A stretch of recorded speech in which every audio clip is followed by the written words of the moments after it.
Oh, balik kampung. Tutup lah lagu tu. Kita mana ada balik kampung pun. Weh, tengok tu.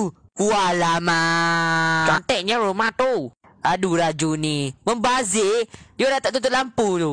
Ha? Dek, lampu je pun. Ada salah kau. Weh, tengok tu. Walamak. Wah, lagi santai kawan. Alamak dia orang ni. Membazir lagi ke? Dia tak tutup lampu Alah, sendiri ke? bukan lampu je pun. Mana ada membazir elektrik. Plus, nanti babi hutan datang macam mana? Dia dah dekat bandar sesat. Ha, dia betul.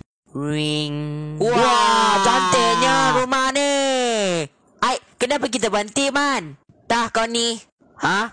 Aduh, dia orang ni. Oh, ini adalah rumah isteri. Woi, tu rumah kita lah.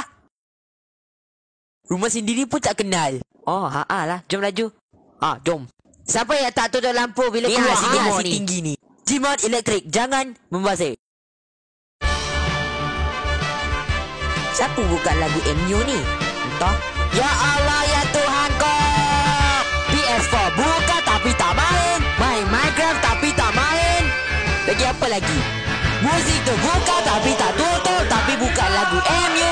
Lampu tu buka sendiri tapi tak tutup. Ni dua orang ni malas nak tutup semua.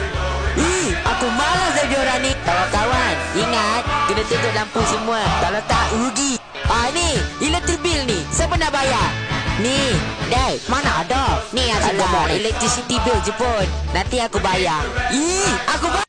Weh, kenapa ni? Elektrik dah habis dah sesat. Dai, elektrik dah habis kau. Raju, where are you? Apa? Aku kat depan kau lah. Tapi, I can't feel you. Dek, kau ni racist macam sial lah. Sialnya, hari-hari menanda Mama Ria, Mama Ria. Bisa lah kau ni. Mama Ria. Aku tumbuk muka kang. Tumbuk lah. Oh, okey. Amin ni. Oh, nak melawan ni. Weh, Mak, kau nak apa, Mak?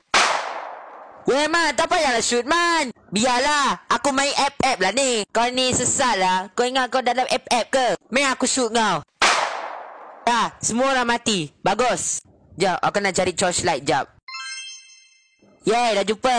Jap, aku nak letak bateri ni. Woi, siapa kentut ni? Berjimat-jimat budaya kita. Ingat,